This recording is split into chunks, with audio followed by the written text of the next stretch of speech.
La famille, que la paix soit sur vous. Un honneur, un bonheur, une joie intense de vous retrouver. On va pas se mentir, hein. Ces derniers temps, vous l'avez compris, vous l'avez remarqué, je prends un malin plaisir à travailler sur le fond, dans le silence, pour préparer en puissance notre rentrée qui aura lieu, s'il plaît au Tout-Puissant, fin septembre, sur le terrain politique, géostratégique, médiatique de manière générale. Et donc, c'est vrai que je prends un malin plaisir à travailler dans ce silence-là. Parfois, il n'y a rien de plus puissant que de savoir ce que vous préparez à l'ombre et d'attendre que ça puisse rejaillir au moment opportun. Mais ce qui me force à sortir de ma tanière, au-delà de vos innombrables demandes, mais vous savez que j'agis quand je pense que c'est nécessaire et pas toujours quand on me le demande, mais la réalité des faits est que l'actualité au Mali me pousse, eu égard à un certain nombre de discussions que j'ai eues avec les membres des autorités du côté du Mali, d'accord. Il est important, je pense, que l'on puisse se prononcer sur un certain nombre de points, un certain nombre de sujets ayant trait à la réalité malienne en tant que telle. Donc je vous laisse d'abord vous connecter, d'accord, et on va faire une petite réflexion géostratégique, géopolitique, qui ne durera pas trop longtemps, comme je vous l'ai dit, hein. Gardons le plus de balles possible pour la rentrée par rapport à tout ce qui doit être préparé vis-à-vis de notre combat contre le néocolonialisme de manière générale. Je vous laisse vous connecter, prenez votre temps. Je ne vous ai pas prévenu en plus, je ne vous ai pas averti que je faisais le live, donc c'est tout à fait normal que je vous prenne par surprise en tant que tel. Bonjour à vous tous. Oui, vous m'avez manqué aussi, vous m'avez beaucoup manqué. Mais bon, ceux qui me voient dans les rues savent très bien, partout où je vais, il n'y a que du love. Il n'y a que du love dans la rue, il n'y a que du love, de l'amour, des mamans, des jeunes, des frères, des papis, des jeunes frères, des enfants. Si on m'avait dit un jour que notre combat aurait pris cette ampleur, j'aurais dit vous mentez. Donc je suis très ému de cette réalité et je ne peux que vous témoigner mon amour le plus illimité.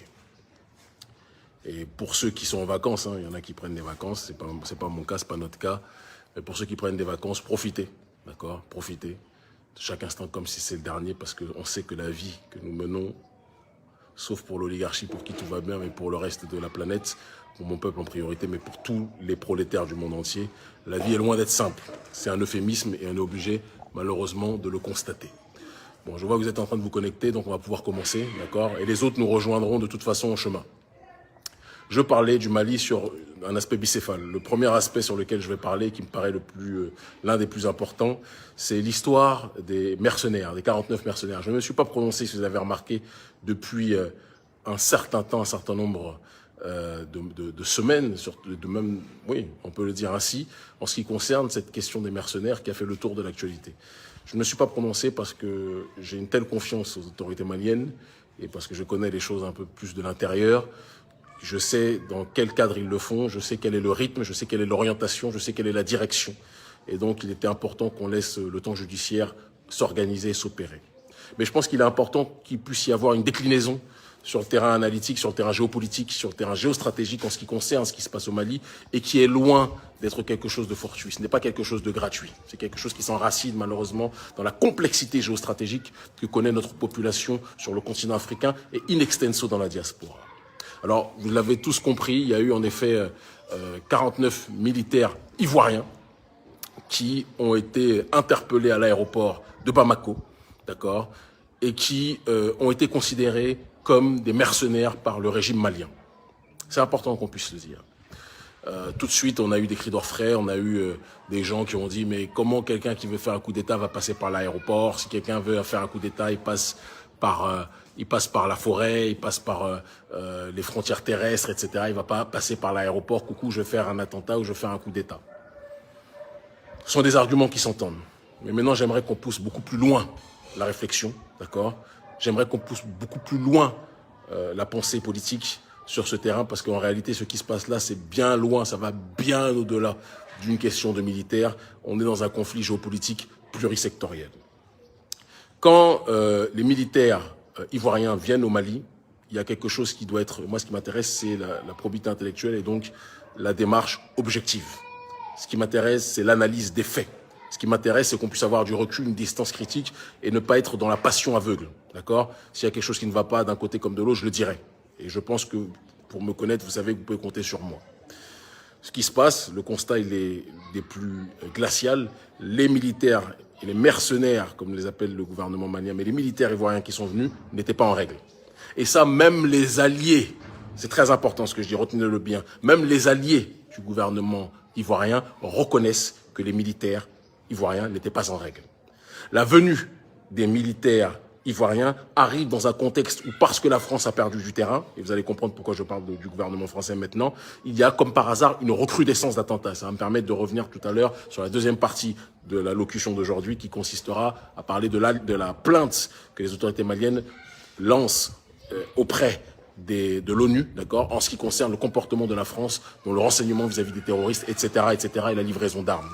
D'accord. Depuis que la France a perdu du terrain, il y a une recrudescence de violence, d'attentats, de tentatives de meurtre des autorités maliennes. Je pense qu'il faut qu'on soit capable de le dire, d'accord. Tout est fait pour tuer ce régime, parce que ce régime, s'il fait tache d'huile et s'il inspire les autres régimes, le néocolonialisme est terminé.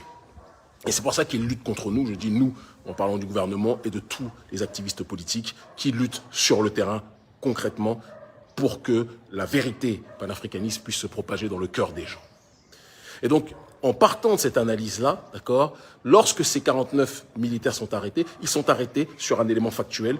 Aucun militaire n'a le droit de venir avec des armes sans une autorisation prérequise. Vrai ou faux? La réponse, vous et nous, on la connaît.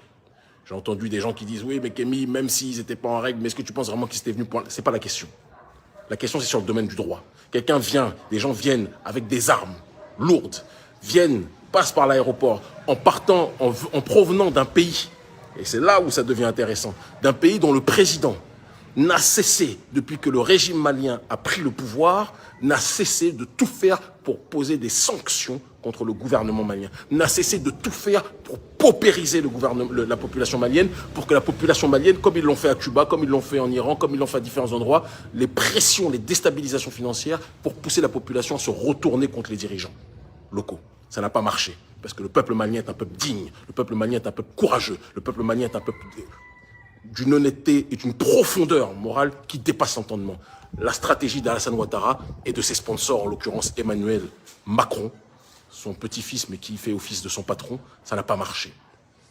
Et donc les militaires émanant de ce même pays où le gouvernement de Côte d'Ivoire est le pion numéro 1 et le Real de Madrid du néocolonialisme, et la superpuissance du néocolonialisme, et l'outil numéro 1 de l'oligarchie française. Quand vous avez des militaires qui viennent en n'étant pas en règle, en provenance d'un pays qui fait tout pour vous détruire et vous combattre, vous pensez que le gouvernement malien, c'est des macaques? Vous pensez que le gouvernement malien, ils vont observer comme ça, ils vont dire oui, rentrez. Respectez un peu les gens. Respectez un peu les gens. Les gens qui disent qu'ils ne sont pas venus pour faire des attentats, la question ne se pose même pas sur ce terrain-là. À partir du moment où ils ne viennent pas en règle et qu'ils proviennent d'un pays qui a tout fait pour détruire le Mali, le gouvernement malien est en droit complet d'exiger des excuses et d'exiger que le gouvernement ivoirien reconnaisse qu'ils ne sont pas venus en règle, ce que tout le monde sait. C'est important qu'on le dise. Tout le monde sait que les militaires ne sont pas venus en règle. Est-ce qu'ils sont vraiment venus pour faire des attentats? Sincèrement, ce n'est même pas le postulat de la réflexion, ce n'est même pas le sujet du débat. Moi, j'ai envie que tout Africain qui est en difficulté, qui est arrêté et qui n'a peut-être pas commis ce dont on l'accuse, j'ai envie qu'il rentre. Là n'est pas le souci. Mais ce dont on les accuse, c'est d'être venus dans des conditions illégales. Et un militaire qui vient dans des conditions illégales, dans un pays qui est en proie aux attaques terroristes depuis que le sponsor du terrorisme, en l'occurrence l'oligarchie française, a été chassé, il est tout à fait normal que ces militaires soient appréhendés. Ça, les militaires qui sont arrêtés à l'heure actuelle au Mali, il faut qu'ils s'en prennent au gouvernement Ouattara. C'est eux les responsables, ce n'est pas le gouvernement malien. C'est important qu'on le dise. Si on ne le dit pas, on n'a rien dit. Si on ne l'expose pas, on ne dit pas les choses de la manière la plus claire, la plus explicite. Or, nous sommes là pour dire la vérité. Nous sommes là pour agir et pour nous exposer, nous prononcer avec clarté. Donc quand j'entends des gens, notre messagerie, sur notre page de plus d'1 million de personnes, notre messagerie remplie, oui Kémy, il faut que tu te prononces, oui mais Kémy, est-ce que tu penses vraiment que quelqu'un peut venir à l'aéroport pour faire un coup d'État? La question n'est pas est-ce qu'ils sont venus à l'aéroport pour faire un coup d'État ou pas, la question est 2 facteurs. Premier facteur, ils viennent d'un pays qui fait la guerre économique, la guerre politique, la guerre diplomatique au Mali depuis le début de la prise de pouvoir du camp d'Assimi Goïta, qui aujourd'hui a montré, je l'ai dit, c'est mon frère, Assimi Goïta et le gouvernement malien ont pris leurs responsabilités. Aujourd'hui, ils donnent la fierté à un certain nombre d'Africains. Il faut qu'on soit capable de l'accepter. Et si lui ne parle pas pour diverses raisons qui lui appartiennent, nous, on va dire les choses qui se doivent d'être dites. Et ils savent pourquoi on le fait. Donc, Aujourd'hui, le gouvernement ivoirien doit présenter ses excuses au gouvernement malien. Et quand il présente ses excuses au gouvernement malien, il présente ses excuses parce qu'ils sont soi-disant à cheval sur les règles, alors que eux-mêmes, Ouattara qui parle de respecter les règles, de respecter la Constitution, le plus grand violeur de Constitution, d'accord, le plus grand violeur des droits africains. Parlons des prisonniers politiques en Côte d'Ivoire qui sont arrêtés jusqu'à aujourd'hui, d'accord, sur lesquels M. Dramane Ouattara ne se prononce pas.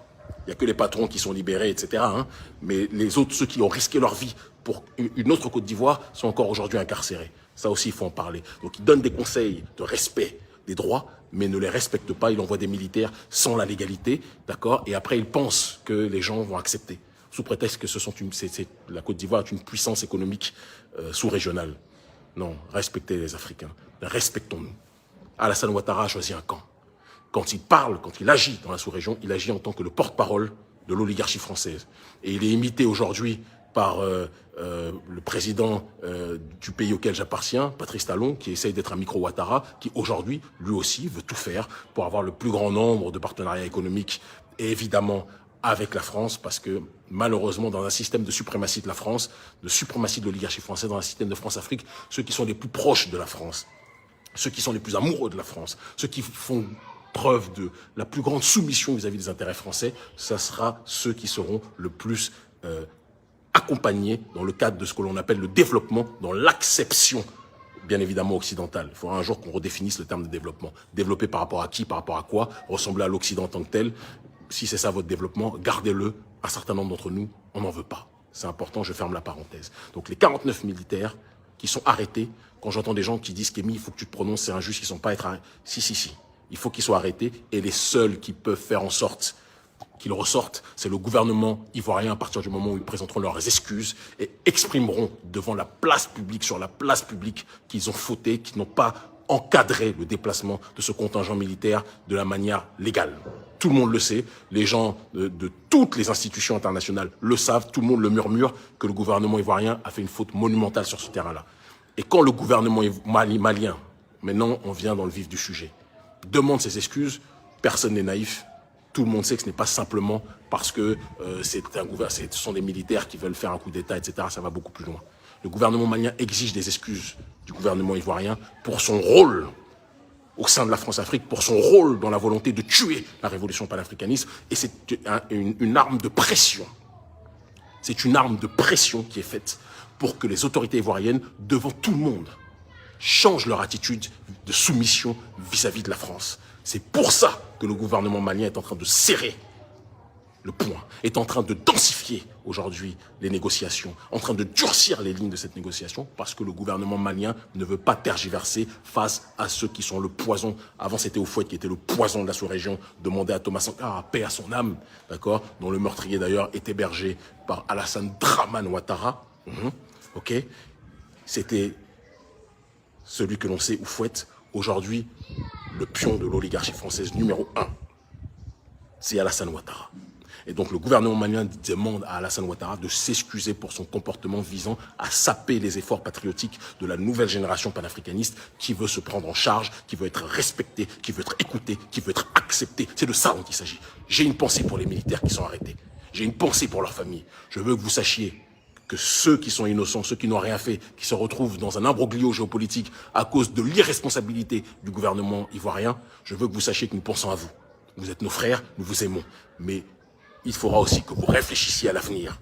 Ne vous engagez pas dans une armée juste pour être militaire quand vous savez que le président que vous servez est un président qui est l'outil numéro 1 de ceux qui pillent notre continent. Réfléchissez aussi à cela. À un moment donné, il faut que chacun assume la portée de ses actes. Et ça, c'est valable pour tous les militaires.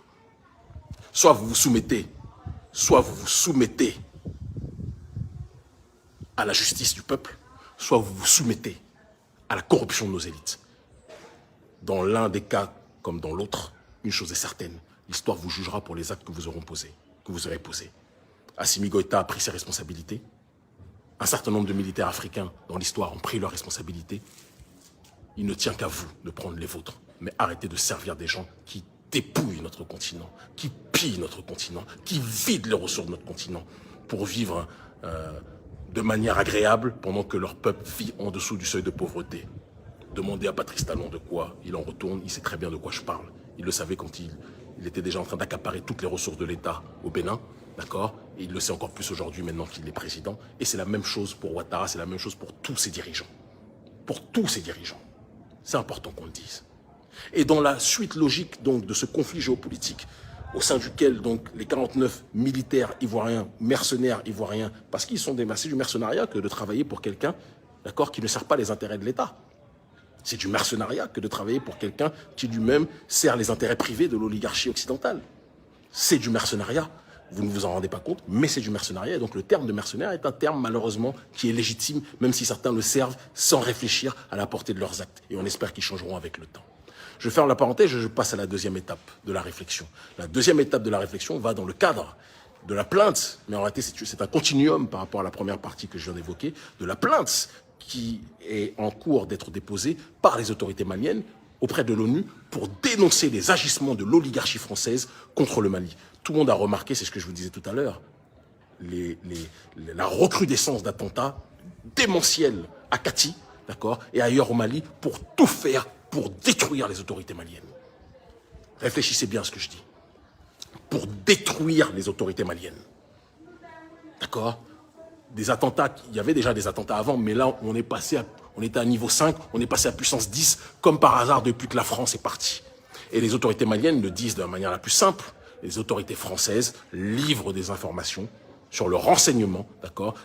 Livrent des armes de surcroît aux terroristes, pour que ces terroristes puissent mieux frapper la junte, parce que les autorités françaises ont tout intérêt à ce que cette junte tombe.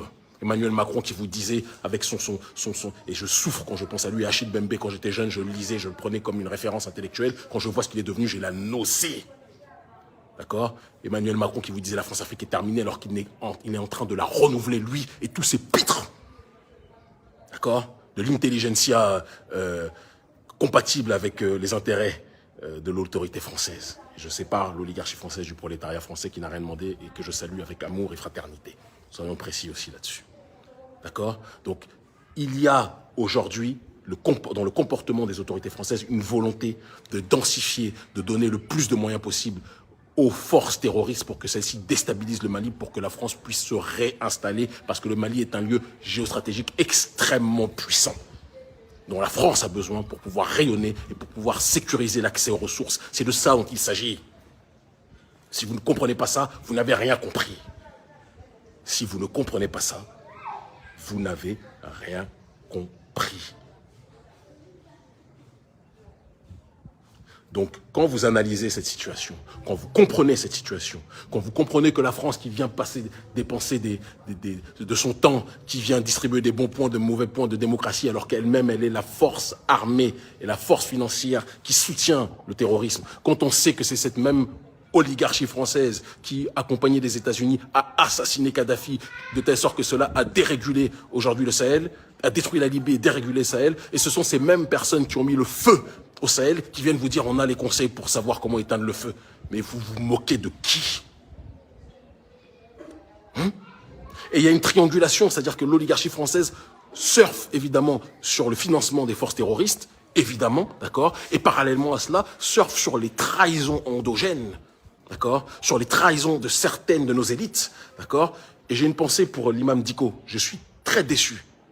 Et quand on parle de la France-Afrique, elle est polymorphe. L'imam Dicko a loué, il n'y a pas longtemps, au Mali, qui est donc l'un des plus grands opposants, imam Dicko, du régime, a loué, il n'y a pas longtemps, Patrice Talon, en disant qu'il écoutait, en langage diplomatique, je vais vous décrypter ça, qu'il écoutait le peuple. Laissez-moi mourir de rire quand on sait que les prisonniers politiques au Bénin, à part quelques-uns qui ont été libérés, d'accord, évidemment c'est une réalité, mais les prisonniers politiques qui lui posent problème sont incarcérés et il ne compte pas les sortir. Ça ne l'intéresse pas. Ce n'est pas sa stratégie, d'accord? Il a libéré quelques-uns, mais il y en a un certain nombre qui sont encore là. Talon n'écoute personne, on n'est pas en démocratie, on est en taloncratie. La gauche, les partis homologués à gauche au Bénin, ce sont des gens qui font partie du régime Talon. Les gens qui sont à droite sur l'échiquier politique au Bénin qui sont homologués, ce sont des partis qui sont pro-Talon. Les médias, tous les médias béninois, si vous allumez la télé, vous voyez un média béninois, 99% de ces médias béninois sont des médias qui sont sponsorisés par Patrice Talon. C'est de ça dont il s'agit. On est dans une taloncratie, dans une dictature néolibérale, dans une dictature capitaliste extrémiste, d'accord? Donc quand j'entends Imam Dicko qui dit « on a la chance d'avoir un président qui écoute les gens », respecte-nous aussi, Imam Dicko. Mais on sait pourquoi tu dis ça. Parce qu'il y a aujourd'hui un soutien. On ne sait pas de quelle portée, mais un soutien du régime Talon, sans aucun doute, vis-à-vis de toi. Parce que tout est fait pour te soutenir, toi et l'oligarchie française, et aussi les ennemis du régime malien, d'accord, notamment les Talons et compagnie, te soutenir toi contre le régime Goïta pour que tu puisses faire tomber le régime Goïta et prendre le pouvoir à sa place, toi qui es beaucoup plus lié et accepté par l'oligarchie française. Au départ, tu l'étais pas trop, tu faisais peur. Mais quand ils ont vu la détermination panafricaniste du régime malien, maintenant ils sont prêts à te soutenir, toi qu'ils qualifiaient d'islamiste il n'y a pas longtemps. Réfléchis, Mamdiko. Ils te soutiennent aujourd'hui, ils te descendront demain. C'est de ça dont il s'agit. Ils te soutiennent aujourd'hui, ils te descendront demain. Tout comme, à un moment donné, ils ont dit qu'ils étaient avec Kadhafi, à la seconde, ils ont pu l'assassiner, ils l'ont fait assassiner. C'est de ça dont il s'agit. Le démon ne changera jamais. The devil will always be the devil. C'est de ça dont il s'agit. C'est de ça dont il s'agit. D'accord? Et on sait que le soutien de Talon, c'est le soutien de la France-Afrique. La salutation diplomatique que tu lui donnes, c'est cette triangulation France-africaine, clairement, simplement, qui est en train de s'exprimer, de se matérialiser à travers vous. Mais nous, on vous observe. Nous, on est sur le terrain. Nous, on travaille sur le fond. Et je vous dis que la révolution panafricaniste va tous vous balayer. Ça va tous vous balayer. Tous ceux qui s'opposent au vent de la dignité africaine, tous ceux qui s'opposent au vent de la justice africaine, tous ceux qui s'opposent au fait de rendre l'honneur à nos martyrs que la France-Afrique a assassinés, on va vous balayer. On va vous balayer. Il n'y a pas d'autre mot, c'est le prix de la liberté. Vous nous avez mis en prison, nous sommes toujours debout. Vous nous faites surveiller par tous les services de renseignement, nous sommes toujours debout. Vous faites tout pour harceler nos proches, nous sommes toujours debout. Vous envoyez des menaces de mort, nous sommes toujours debout. Et on verra le bout. Et ce bout, on le verra quand vous-même vous serez à genoux. Vous finirez par comprendre. Nous vous surveillons, nous nous préparons, nous nous organisons, nous sommes déterminés et nul ne pourra nous arrêter. Ils finiront par